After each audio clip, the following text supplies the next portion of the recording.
Good morning, everyone. We would kindly request all of the audience to put their mobile phones in silence. I'm Prama. And I am Anish, and it is a pleasure to welcome all members of IIT Kanpur community for the third and last session in the series of talks on Be the Change. On this occasion, I would like to welcome our guest of honor, Srimati Sudha Murty, Chairperson of the Infosys Foundation, and Sri R Narayana Murthy, co-founder of Infosys, on stage. I would also welcome Professor Abhay Karandikar, Director of IIT Kanpur, on stage. Welcome, ma'am. Welcome, sirs.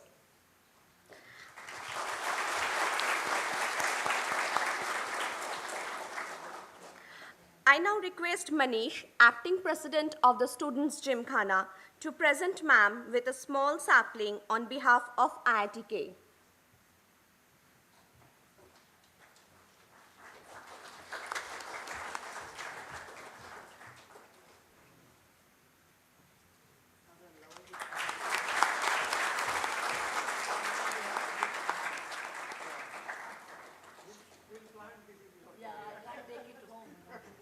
Thank you, Manish. May I now request Neil, Secretary, Science and Technology Council, IIT Kanpur, to present this sampling to Sri Narayan Murthy.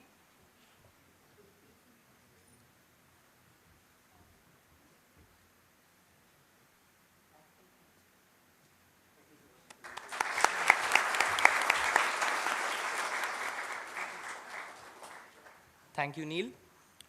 I now request Vineet Vijayan, PhD student representative of Academic Senate, to present this sampling to our director, Professor Abhay Karandikar.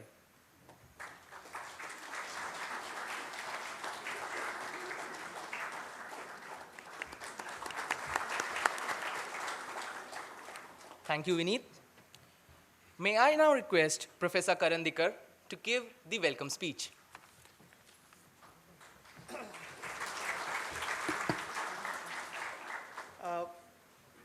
First of all, it is good morning, all of you, and it is indeed a great honor and privilege to have with us Shri Narayan Murthy and Dr. Sudha Murty here.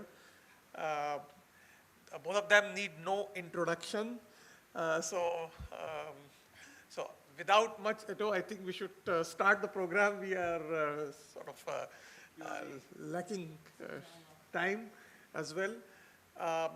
And I think I would just request that we will have a question. Yeah, I think Q&A would be a better idea. Yeah. Because students will have a lot of questions. And if anyway they are used to sermons, I don't want to add additional. Let them ask questions. I will try to answer as much as I can. So I request that you be brief, introduce yourself, and so that, so don't ask a long questions. Ask a short questions and expect a long answer then.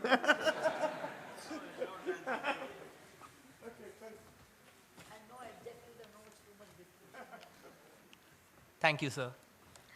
The world is a testimony to their success, both as individuals and as a great team that puts the needs of humankind before their own selves. We take inspiration from their philanthropy and their simplicity, their integrity and humility. Today we are humbled by the gracious presence of the legendary couple, Srimati Sudha Murty and Sri Narayana Murthy amongst us. An alumnus of IISc, a computer scientist by training, Srimati Murthy challenged the status quo since the beginning of her career at Telco by being their first ever female engineer. A teacher, an author, a philanthropist, she is the chairperson of the Infosys Foundation and a member of public healthcare initiatives of the Gates Foundation, and has handled 13 national disasters in the last 23 years and has established more than 60,000 libraries in Karnataka. She is a prolific fiction author in Kannada and English and has published several books that espouse her life views on charity, hospitality, and self-realization. Amongst various awards received for her literary achievements, she is also the recipient of Padma Shri for her social work. IIT Kanpur feels privileged to have the opportunity to award ma'am the Honorary Doctorate of Science in the 52nd convocation held yesterday. An IT industrialist and co-founder of Infosys, Sri R Narayana Murthy is our own alumnus. He is considered the father of Indian IT sector and has been listed amongst the 12 greatest entrepreneurs of our time by Fortune magazine in 2012. He serves as a member of advisory boards and councils of several global educational and philanthropic institutions. He is the recipient of 2 Civilian Awards of India, Padma Shri in 2000 and Padma Vibhushan in 2008. Sri Murthy has also authored the book A Better India, A Better World, published in 2009. Now, I would turn the podium to Srimati Sudha Murty herself, if she would like to commence, and after that we can have a Q&A session, or we can just move forward. No, I think we can go ahead straight with question and answers. Well, I have only one request, and I'm sure Sudha would agree with me too. Alternately, it has to be from a girl and a boy.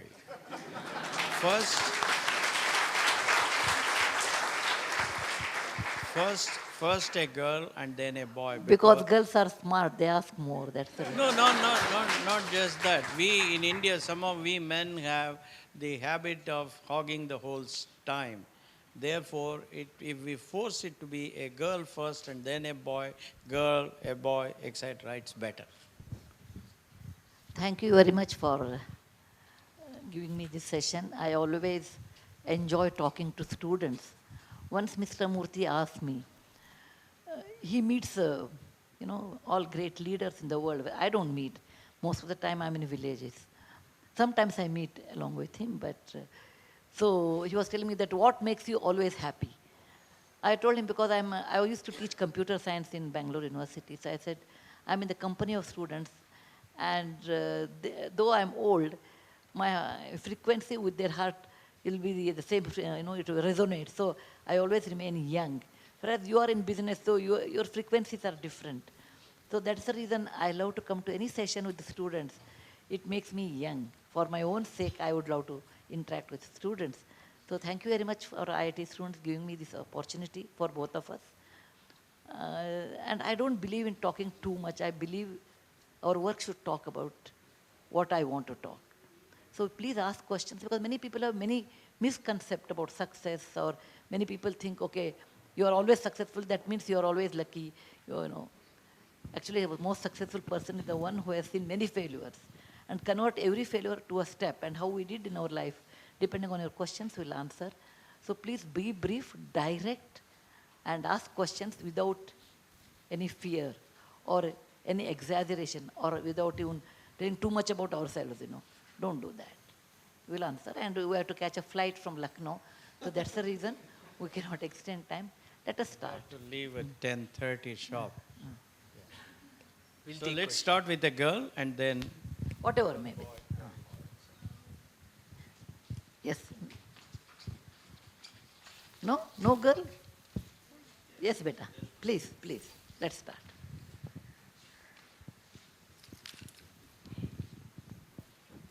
Good morning, ma'am. Good morning, sir. I have a question to you. Ma'am, has your literary journey began? I mean, Which journey? Literary journey. Okay, my literary journey. As a student, I used to write. My mother was a school teacher, so she would make it compulsory that I should write an essay, and I would say, no, I will not write. Whenever you go and visit anything, then she would say, if you don't write, then no dinner. So that made me a habit of writing 25 lines a day. Okay. And it became a habit to me. So I started writing about rain, I started writing about blooming flowers, etc. And then I used to write fairly good essays in school. But I stopped writing when, in teenage, I'm sure like any other teenager, you will write something, great, something happens in life or that kind, which doesn't have much meaning now. But I started writing again after my engineering, because engineering, in that period I did not get much time. My first book came when I was 29. It's in Kannada. Kannada is my mother tongue. I wrote because I backpacked to America all alone, thanks to Murthy's funding. So I realized that I can write and that can be a book. So I started writing at the age of 29 seriously, but I started writing in English at the age of 50. Until that, I never wrote in English. I always wrote in Kannada, all my novels. At the age of 50, George, who was the senior editor with Indian Express, he told me, Sudha, why can't you write a column for Indian Express? I said, no, my mother tongue is Kannada. I'm a Kannada medium student. That means up to 10th standard, I've learned physics, chemistry, mathematics, everything in Kannada. So I told, I'm not very confident, how will I write? He said, you are a storyteller, and it is nothing but it's a vehicle. Language is a vehicle, but the story is more important. I said, okay, I will write one, and let me see. And I wrote. I gave it to Indian Express. They published immediately. That gave me a lot of confidence, and then I went on writing columns for all the papers, and my first book came in 2002, Wise and Otherwise in English, and now I have 21 books in English. Altogether, I have 32 books. And I have about 220 titles. That means my book has been translated, each book has been translated to 12 to 13 languages, most books. So it is, what I feel is, it's an art which I developed over a period of time, and it requires tremendous reading, because when you read, then you understand different styles of writing.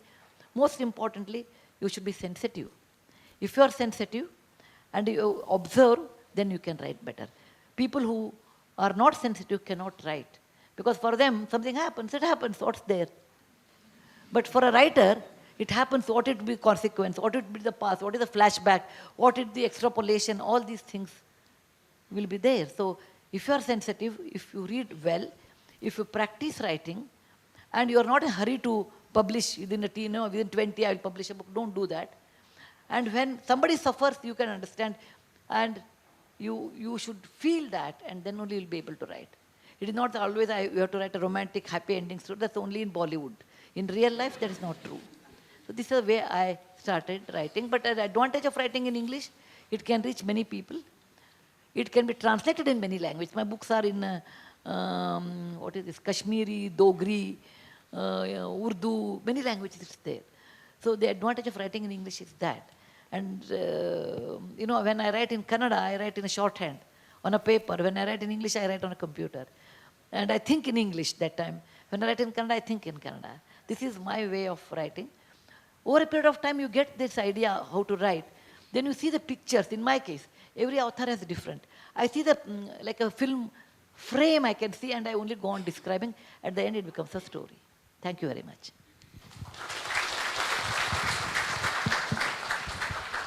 Good morning, sir. Good morning, madam. I'm Aditya from the chemistry department.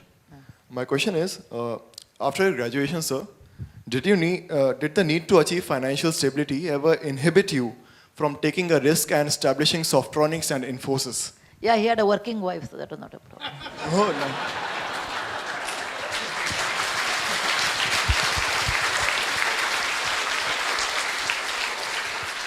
No, while I do agree what Sudha said, actually, my ability to be moderate about the financial requirements started much before. We were just 12 students in our graduate studies in electrical engineering with specialization in computer science. At that point of time, there was no computer science degree at IIT Kanpur. And out of the 12, all of us, all the 12 had received 3 jobs paying about 1,600 rupees per month. Telco, Tisco, HMT, Air India, etc., etc. And I was the one who had not yet accepted any of those jobs. All my other 11 colleagues had accepted. Then I got interviewed for a job at IIM Ahmedabad as a chief systems programmer. And IIM was installing India's first time-sharing computer system based on what called HP 2000A system. And that was the third business school in the world after Stanford and Harvard, which was installing a time-sharing system. I was also told that I would have the opportunity to write a simulator for TDC 312 and 316, which was the Electronics Corporation of India limited computer. And I would also have an opportunity to write a basic interpreter. And finally, I would also have an opportunity to produce an operating system to handle time sharing on TDC 312 and 316. But there was only one catch, and that was the salary was exactly half of the other jobs, 800 rupees per month.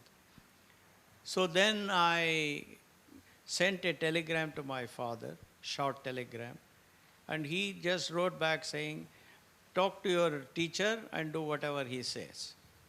And I went to Professor Rajaraman and I asked him, look, I have these stock choices. One gives me double the salary, but it is in the industry, whereas the other one gives me opportunity to learn a lot, to write an interpreter, to write a simulator, to write an operating system, etc., etc. But Professor Rajaraman said, if I were you, at your age, I was 22, he said, if I were you, I would then take up a job where there is much opportunity for learning. At this age, put learning on the front burner and money on the back burner. Therefore, even at that point of time, I took a job at half the salary, unlike all other 11 colleagues of mine. And I can assure you that I have not regretted that.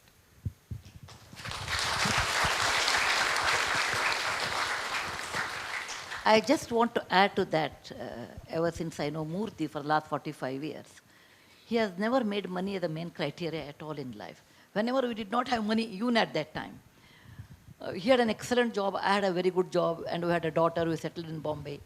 And one evening he comes and tells me, I'm quitting my job, I'm starting Infosys. Which normally most people don't like to do because you have, everything is settled for you. When you are settled, he made it unsettled. Or when he was when he founded Infosys, actually, he's the founder of Infosys. When he started that, he gave his, his share of Infosys share to his colleagues who were 10, 12 years younger than him, much more, more in a democratic way, which normally a founder will not do because people would like to hold it, whereas he wants to give it. When we went to public, that time he said, okay, let our employees, he may be a driver, he may be a cook, he may be a sweeper or a janitor in our company, but they should also share the wealth, which very few people will think. Money has never played an important role in our life. Probably we have understood together, if you run after money, money runs away from you. If you run after a particular cause, which is much more larger than money and much more generous about it, money probably follows you. And you crave for it, Lakshmi runs away. You do not worry about her and do your job with passion and thinking at large for Bahujana Hitaya, Bahujana Sukhaya, probably money follows. And you should use that for that purpose. That's the way we look at it life, in a way.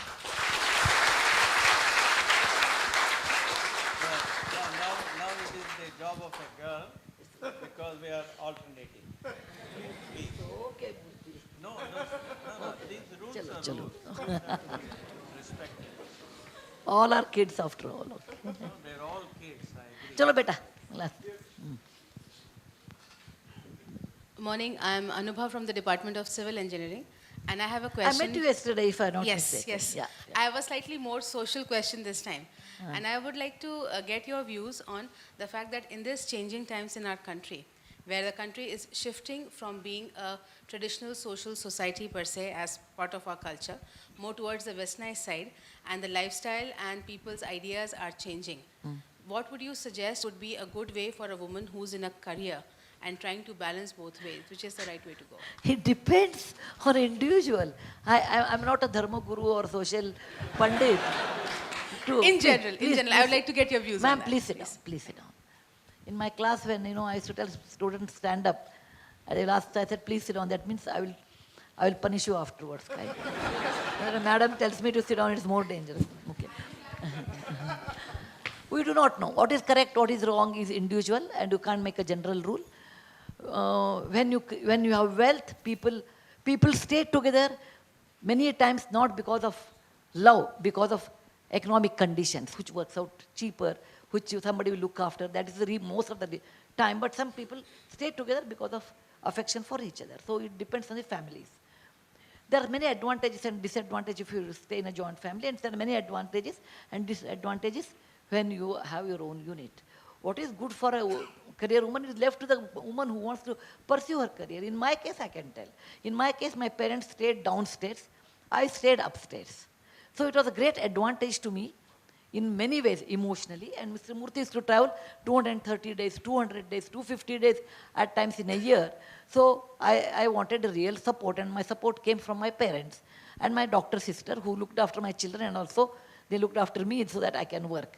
So it depends on individual. But I feel nowadays, this is my personal opinion, highly biased, boys should know better household work, actually much more cooking than girls, I feel. The reason you want a wife who will work with you, who will bring this almost same salary, then don't tell my mother used to cook fantastic things. Your mother was a housewife. She could do all those things.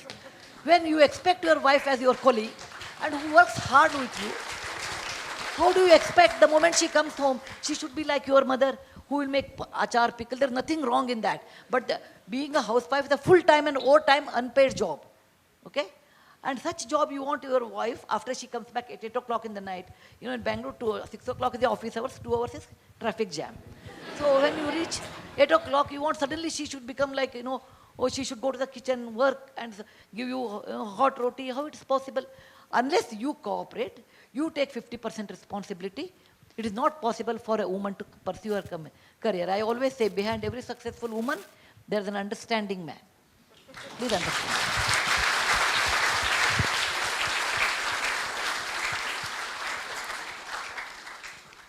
Good morning, sir. Good morning, ma'am. My question is that how anyone can handle ego?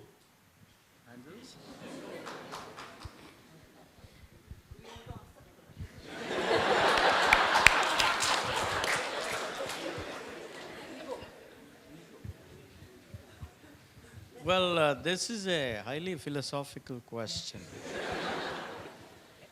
And ego is aham, right? This is not a question that is limited to one culture, even though by all reckoning, we Indians have the highest ego per unit of achievement. That's a reality. That's a reality. We always, in everything, we say, Mera Bharat Mahan, this is the greatest cricketer in the world, this is the finest scholar. We tend to use too many superlatives. I think the best way to overcome ego is to start giving the credit to the team and try and make the younger members of the team feel an inch taller in your presence. Make them feel that they are the owners of what has been achieved. This requires a lot of effort, lot of proactive efforts. And once you start doing it, then that becomes the norm. Everybody will, it's the leader's responsibility to do it. And once the leader starts doing it, everybody else will start doing it. So these are all things that have to be learned hard, practiced hard. And they are not easy to give up, but once you put in a lot of effort, I think it should be possible. I will handle in a different way. What is to think great about us actually? We are like anyone. I have a brother who is a professor at Caltech and an astrophysicist. So I asked him once, he did 50 papers on nature or something. So I was very proud. I asked him, is it not great? He said, look at this. Look at the universe. There are many Milky Ways. There are many suns. And one of the sun, there are many planets. In one of the planets, there's Earth. In this Earth, there are many countries. In that country, there is a country known as India. In that country, there are many states. In that, Karnataka is one state. In Karnataka, there are many places. And Hubli, I belong to a place known as Hubli. Hubli is one town. In Hubli, there are many houses. We are one of them. What's great about us? You tell me. What is great about it? If you think we have done something fantastic and great, then unnecessarily you feel you get ego. If I'm very beautiful, please remember that the Aishwarya Rai. If I'm very rich, please remember that the Bill Gates. There are always people above you and below you. You are normal. And given set of circumstances, you have done something nice, it's fine. Much more than that, you should not take credit, because really life is not worthy of fighting for ego. It's not really not worth it. Your lifespan is small, and do something good, have fun, do legally, ethically right things, and enjoy life. That's enough. Why think I'm the Superman? There is nobody Superman. There is not a superwoman. There is nobody. If I'm writing well, there is always people who are better than me. So you should never think that way. You are ultimate in life. There is nobody is ultimate in life. Life itself is ultimate. Okay? Thank you.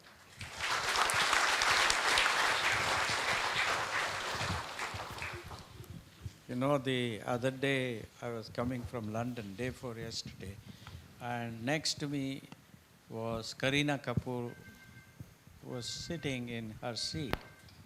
So many people came to her and they said hello. She didn't even bother to react.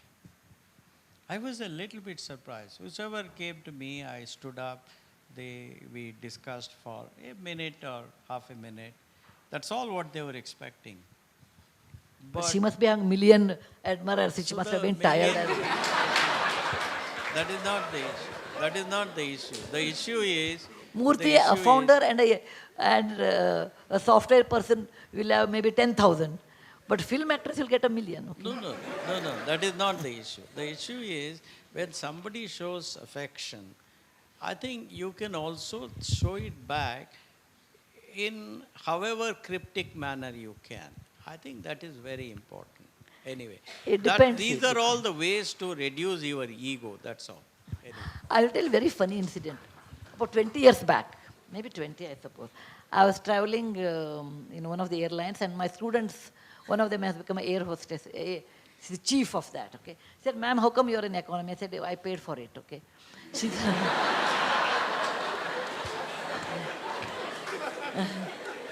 she told me, oh, I will upgrade you to business class. I said, without money, I am always happy. So she upgraded, and there was a lady sitting next to me. I saw her, and being mothers talk more, women talk more, system analysts talk more, and I'm all 3 in 1, okay. So I said, I saw her, and I said, she was reading a book or something. I looked at her and said, I've seen you somewhere.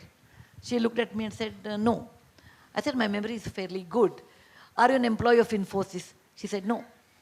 Did we share the same dais? She said, I don't think so. Were you my student 10 years back or something? There's an end to the shamelessness, you know. Because sometimes there's a batch of 160 and all, you won't remember. She said, no, ma'am, I've never met you before. I said, fine, now that means almost don't talk more, okay? So I said, okay, I will. In business class, you get a film magazine, and I was going through that. I realized who she was. Then I came to know that she was expecting I will sit next to her and say, oh, you are fantastic, I met you. Ma'am, oh, young lady, it was such an honor to meet you, you're so beautiful, or whatever she was expecting. Whereas I was talking to her, were you my student, are you an employee of Infosys? So I was, no,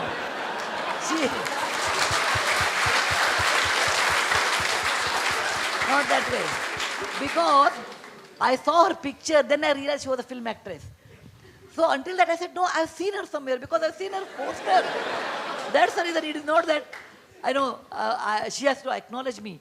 Seeing her picture in the film magazine, I realized she was a film actress. But she felt very offended, you know, I'm asking her all these silly questions. So it depends on what you think about yourself. You think you're normal, then you don't bother.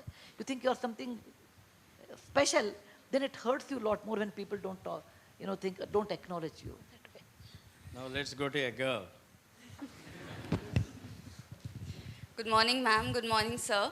My question is to you, ma'am. You have been an awardee both as a student and as a teacher. So, out of the two, what is your passion and what is your hobby? What do you enjoy doing more, studying or teaching? Both, I suppose, because even now I have a teacher. I did Indology diploma when I was 60. Then I have a teacher who, whenever I'm in town, I'm one of those most irregular students. He comes and teaches me. Kannada script, 8th century Kannada script, you know. So I do my homework properly, I enjoyed. The day you stop learning, I think you will become old. Then you talk like old people, you know. In my time, it was so good. The moment you say, in my time, I get worried, oh, I'm getting old. Okay? I was in Egypt, I went to the oldest pyramid in Egypt, Memphis there. I took a translator and then I told him, what is written in hieroglyphy, please read and let me know. He told me, it is written that next generation is careless, they spend so much time, they are spendthrift, and we do not know how they will survive, they have less knowledge. I said, it sounds like my father used to talk to me like that and I talk to my So the moment you don't learn, you stop learning, then you talk, mere zamane mein and all those things. So learning makes me young. Teaching makes me vibrant. So I like both. Ma'am? Ma'am, ma'am here, on the podium. Just to expand on her question, you are also a philanthropist, an author, a teacher. How do you manage so many work choices? All with the work. All the work with such rigor. I have a very good team to help me. I have a very understanding husband, you know, the first one. There is so much support at home. Nobody will question me where you will be there 10 days. Like, you know, if there is a like tsunami, 2-3 months I was not there. Then Kerala floods or Orissa funny. So I go at a stretch 10 days, 12 days, I'm not at home. If there's a wedding at home or not at home, you know, I'm really not worried about that. There's a very understanding family, otherwise it's not possible at all. For a woman to make very successful career, it's very important, a very understanding family. For man also it is important, but women require more in our society. Second thing, I have very good staff in the office. I have 8 people and we manage 400 crore projects. I have only 8 people. Then I have an excellent, 2 secretaries, you know, who look after all my personal things, which I really don't bother. What sari I should wear also, I don't spend time on that. That will be decided by someone else and they put the sari and I'm supposed to wear it. I don't go to, normally I don't attend any weddings. Not that I'm against weddings, I don't get time. Even my students' weddings, I say how far it is, it's in other part of Bangalore city, I said, best wishes. If it is in Jayanagar, then I go, but I don't spend time in having dinner there, it takes so much time. I calculate everything in terms of time. Time is very precious because God is very intelligent. Whether rich or poor, beautiful or not, whether you are successful or not, everybody gets 24 hours. And you can't while the time, you know. It's very important. So every unit of my measurement is always time. So I manage time in such a way that I will save it. Just like I save probably a Kohinoor diamond that way. I don't waste. I don't attend any parties and I'm a bad hostess. Murthy will take care because somebody comes after some time. I will have my calls, I will have my work. So normally, other than my work and writing, I don't do much social activity. Social get-togethers are very rare for me. I save time as much as possible. And I write early in the morning because that's a time where I don't get calls. And even when I write, I go to office because I have a duty towards the society. So I manage in a very tight schedule over a period. Hello. No, I think it's a girl's turn. Here is the I think, you know, we Indians, we have to learn to be disciplined. This is the biggest problem. Here is the Kotwal. You know, I'll tell you, I spend about 6-7 months a year outside India. And therefore, I have this constant comparison. And I find that once we have set up a rule, that alternately it will be a girl and a boy, I think we have to follow that. Okay, therefore, please, I hope you will not kindly mistake me. It is just that I want that rule to be honored, that's all. Okay, fine. Hello, ma'am. Hi. You said, ma'am, you're off for 20 days or 2 months and your husband doesn't ask you for that. He doesn't bother. So how do you take it? You said, I have an understanding. I hope you didn't mean he doesn't bother whether you are gone.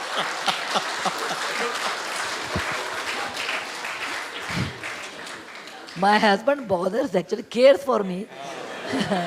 It is not. How do you differentiate between that he's an understanding husband and he lets me do what I want to do, or he's no more emotionally attached to me? My God, is it?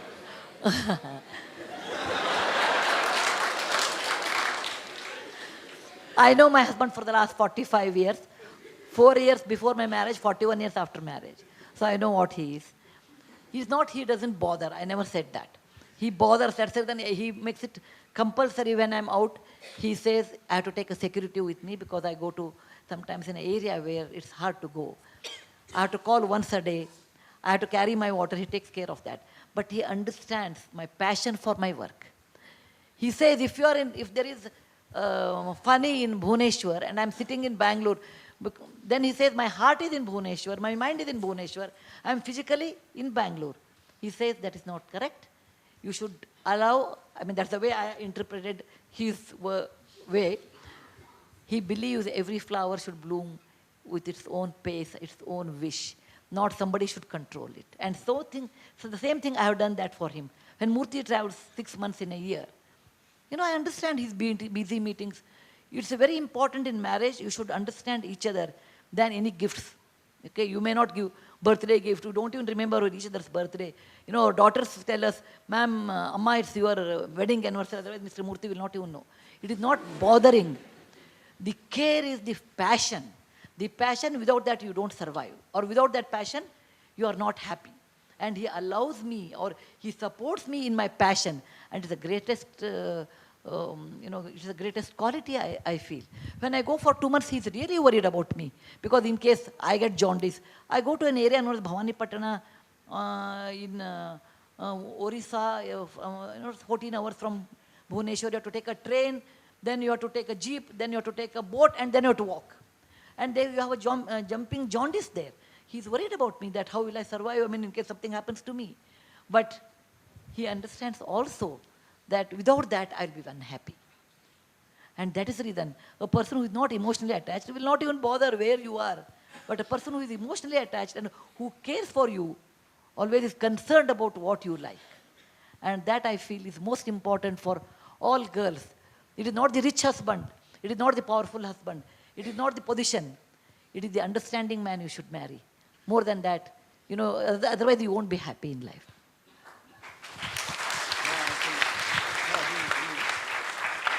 He wanted to ask it. Yeah, please.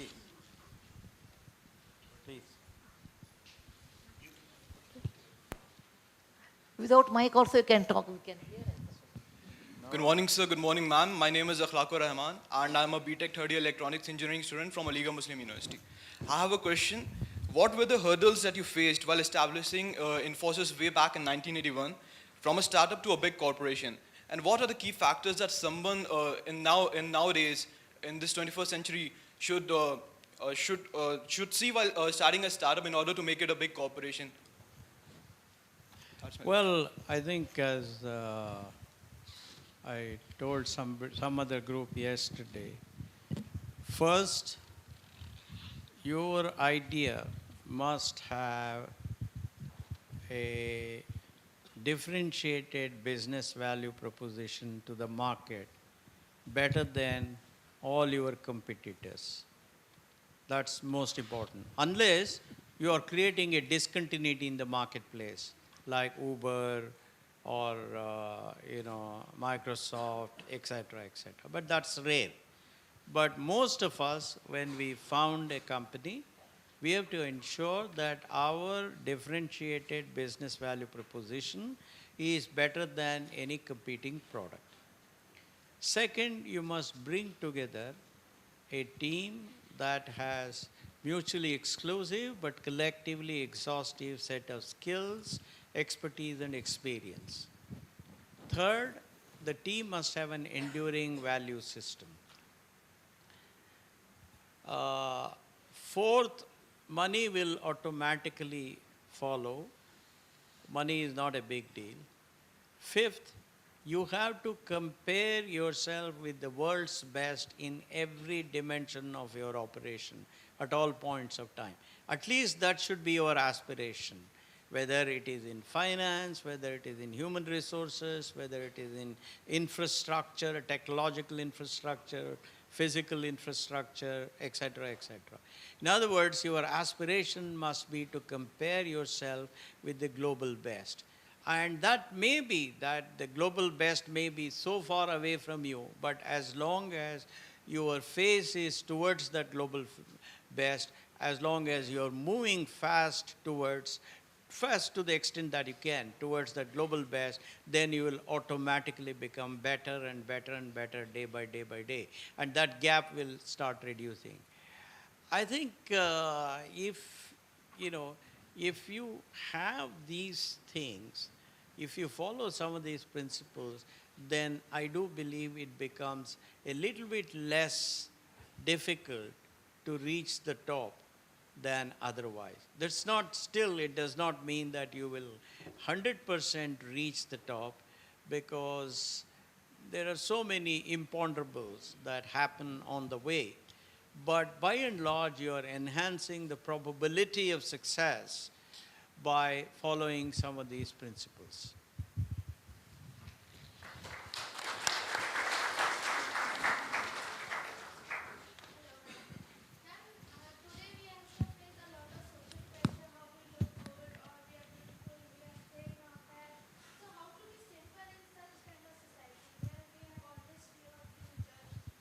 Let them judge. How does it matter? Someone calls me, suppose, many people come to my foundation, ask money, we don't give. Sometimes they are good, we give. When we don't give, immediately they say, she's really a bad lady. Someone says, they also say, she's okay, but she could have given more. People talk about you many things. But why, unless you have so much confidence in you, you should not bother about it, what people talk. Not to bother about someone, you require a great confidence. And that confidence within you, it is not what others talk, it really matter. Because you are less confident, so others, what they talk, it affects. Let them talk what they want. I know what I am inside. When you get that feeling and you work for it, it won't come in one day. You have to work for it. Look, others can say, as long legally, ethically it is right, I will take it. Otherwise, let them talk. Nobody has been praised forever in our Indian history. You look at it, or our mythology. Okay. Even in history, you look at history. Nobody said, okay, some king was there, something was bad. Even Sita was called like that. Even Parvati was named. There are many ways people talk. So you should have your inner confidence. Let them talk what they want. But I will do what is legally, ethically is right. And to develop that, you should have confidence. And confidence is not bought. It is not for sale. It is not available in the market. And it is not somewhere in books or anywhere. It is within you. You have to make yourself, look, this is with me. I will unleash my potential and will be confident. Yes, sir. That is the reason. Who is your best friend? Not the Saheli sitting next to you. Who is your enemy? Not the person sitting behind you. Atmaihi atmano bandhur, atmaihi ripu atmanaha. My best friend is me, myself. My worst enemy is me, myself. So you have to make friendship with yourself first. Yes, sir. Hello, ma'am. Your greatest admirers are the kids. And this is my humble request, if you can keep little time, because they have come with your books to get a signature from your side. No, I will do that. Signing is not a problem. This is a small request from Of course, no problem, because when they buy my book, I always feel part of my royalty is paid for signature, okay? I will sign. Actually, I want to tell them, for all kids, I want to tell one very secret, When I write kids' book, now I'm 69, I'll be 69 soon, So I should, if I'm writing for 12 or 13 years kid, it takes a day or day and a half for me to scale down myself to be a kid of 12 years. I think like them. To think like them, I have to scale down. Because they are not biased. They have a wonderful world. They are inquisitive about things. And, it's nice to be a kid. So I will try to become like that in my mind. Physically, I can't. Mind, I can become. And then I will see the entire book in their angle. You must have seen a book, you must have read a book, The Magic of the Lost Temple, I think. Nooni is my granddaughter. Actually, in real life, Nooni is my granddaughter, who was only 6 years old. I thought if Nooni is 12 years old, and that Ajji's role or grandmother's role is it's me. I became Ajji at times and I became Nooni at times. When I became Nooni, I was 12 years. When I was Ajji, I was this age. So I do that mental exercise and then I write. And that's the reason children like that book, because when I write, I become a child. When I finish, it takes again a day and a half for me to grow up and become stable at my age. So that's the reason I become a kid when I write that one. That I want to tell you people. Yeah. Yes, guys. Good morning, ma'am. It's a real pleasure to talk How old are to you? both of you. Ma'am, 13. Then you can read all my books, okay? No Yeah. problem. So my question is to both of you. So which books mean most to you? Like, which have influenced most to you? Not necessarily just ma'am's, but any other book also which have influenced you a lot or means most to you. Yeah, Murthy has his own answers. I have my own because we read lots of books, thousands of books we have. We have some 20,000 books at home, you know. Different when I was teenager, my book reading habits were different, and different poets or different writers were very important to me. As and when I started reading more and more, then I like more British authors because their expression was much better than American authors. It is my personal thing.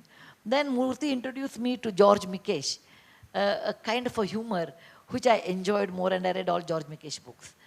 Jerome K. Jerome I used to like. Not many books are there on Jerome K. Jerome, I suppose. So it depends. And when I started growing old, I never enjoyed much fiction. I preferred non-fiction. Okay, and I always liked autobiography than biographies.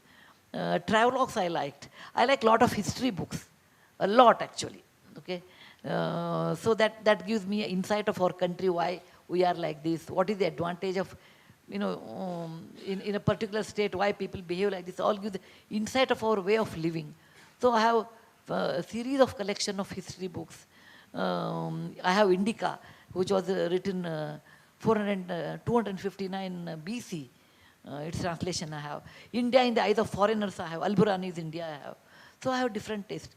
I'm a great buyer from the Banarsi Das bookstores.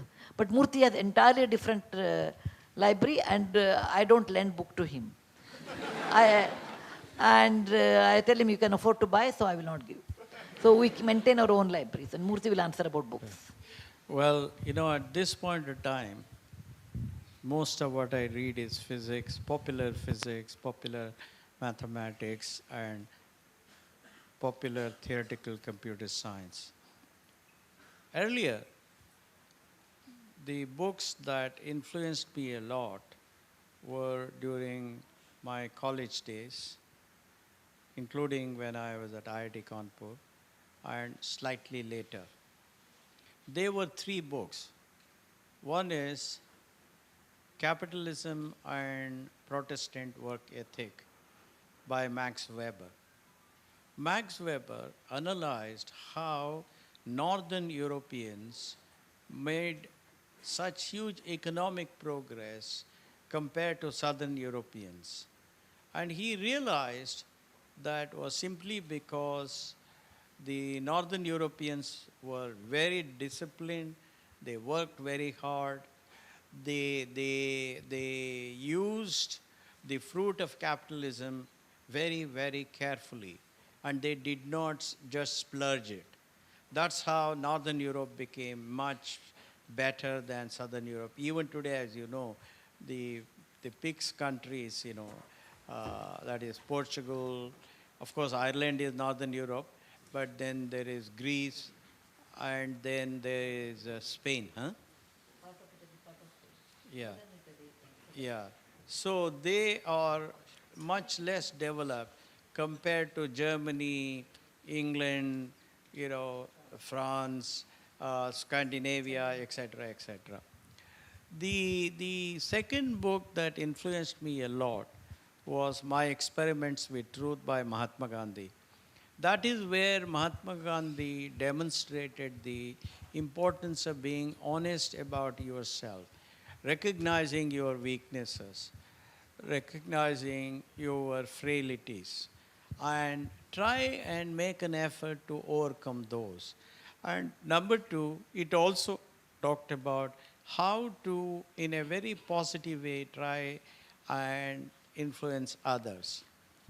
The third book I read and liked and that has influenced me a lot is what's called Peau Noir Masque Blanche.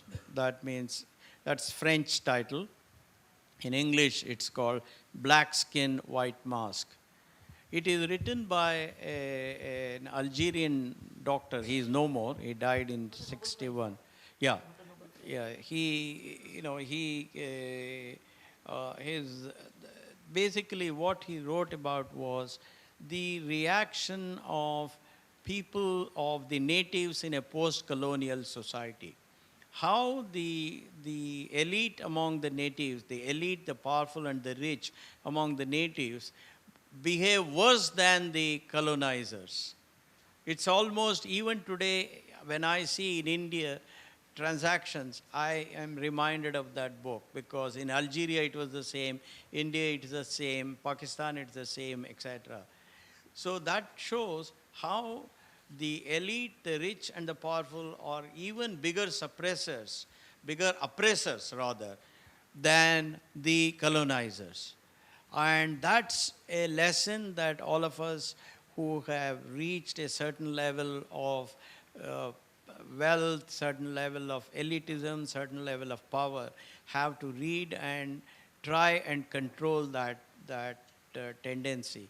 So I would say that these are the three books that have made tremendous influence on me in terms of my discipline, in terms of my hard work, in terms of my control on my expenditure, in terms of simplicity of living, in terms of leadership by example, in terms of behavior of an elite, the rich and the powerful. That's what I would say. On a nickel and dime, basically it is by an American lady called Barbara Irishland. What she did was she wanted to understand the life of the poor in America. She was a reporter in New York Times. She went to her editor and she said, I want to understand the life of the poor. That guy said, look, young lady, you can't understand the life of the poor from being what you are. You have to actually live that life of the poor, then only you will understand. So what she did was, she did something extraordinary. She disguised herself, not disguised, she got a new identity and she worked as a waitress in a restaurant including Pizza Hut. She worked as a checkout girl in Walmart, and she worked as a nurse in an old age home. And she describes the life of the poor in America, how tough it is to be poor. And there are lots of lessons from that book. So certainly I think these are all useful books.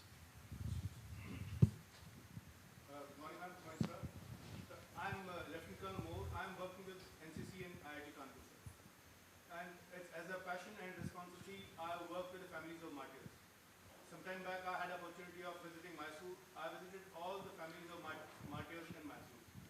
And I found that, their kids, they lack jobs. It's very difficult for them. Is it possible to start an initiative from your end for job for the kids of martyrs? Well, I think it's a great idea. However, we must realize that for us to reach a certain level of excellence, focus is very important. We have to continue to do what we are good at, what our strengths are, rather than trying to spread ourselves too thin. However, what we do is, we provide funding for many of these initiatives through Infosys Science Foundation. Every year, Infosys Foundation, I'm sorry. And they are the ones, they have supported the military families, They have support, for example, must have seen how well we look after the Central CRPF, Central Reserve Police Force, Central Industrial Security Force, CISF. And so to the extent possible, we try and add whatever little value we can. But however, the day I don't know if you remember, about 15, 20 years ago, Tata Steel put an advertisement. Said, we do this, we do that, we do this. We also produce steel. And Tata Steel just went down like that. And they realized in time, unfortunately, it came back. So therefore, what is important is, Infosys is good in software development. That's its primary work.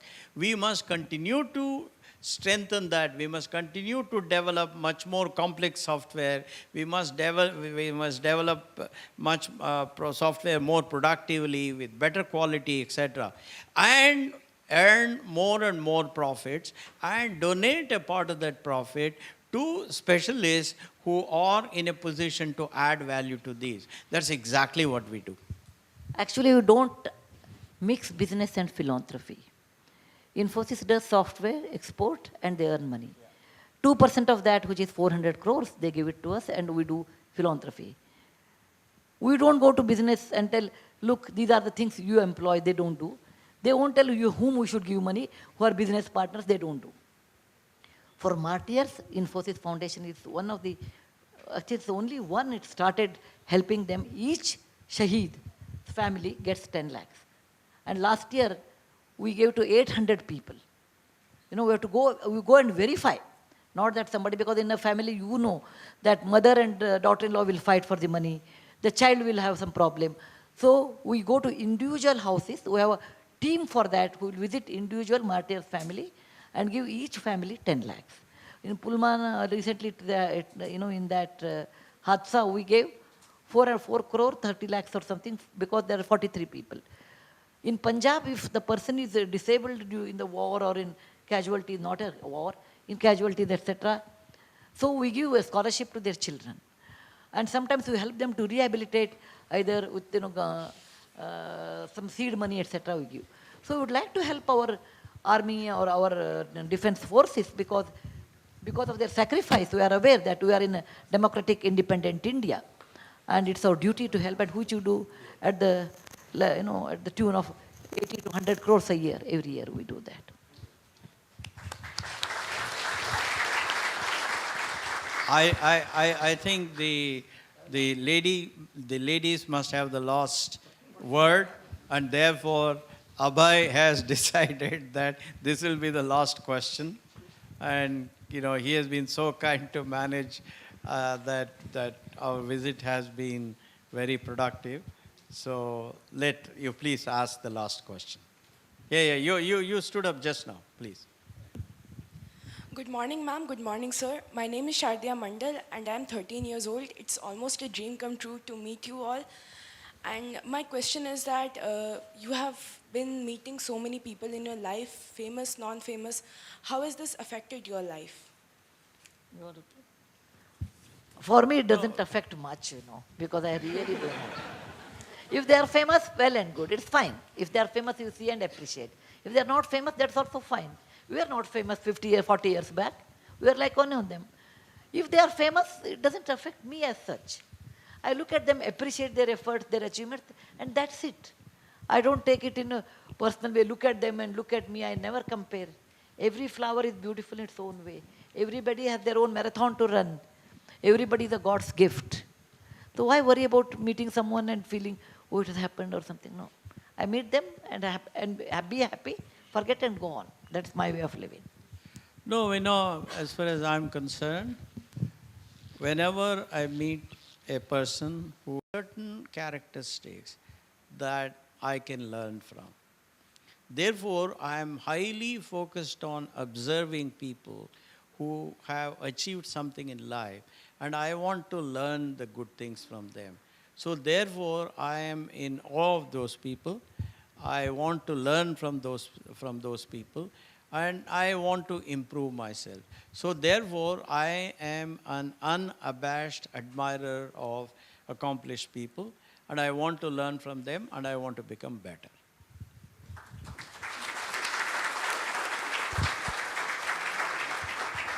On that note, thank you once again, ma'am. Thank you, sir. May I now request Manish to present Srimati Sudha Murty with a small token of appreciation on behalf of IIT K. You have given already, you have given a plant, etc. We have another special. What is this special? This elegant portrait of ma'am is a collage artwork created by our student Krishnendu Paul.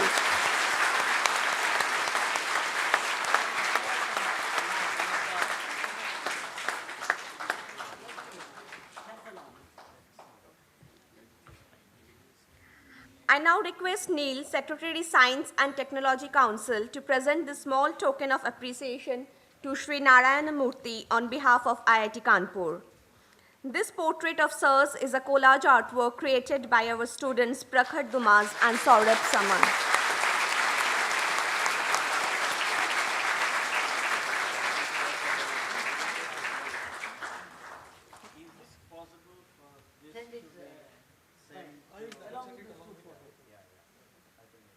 Children can come with the books at the I now request Manish to give the vote of thanks.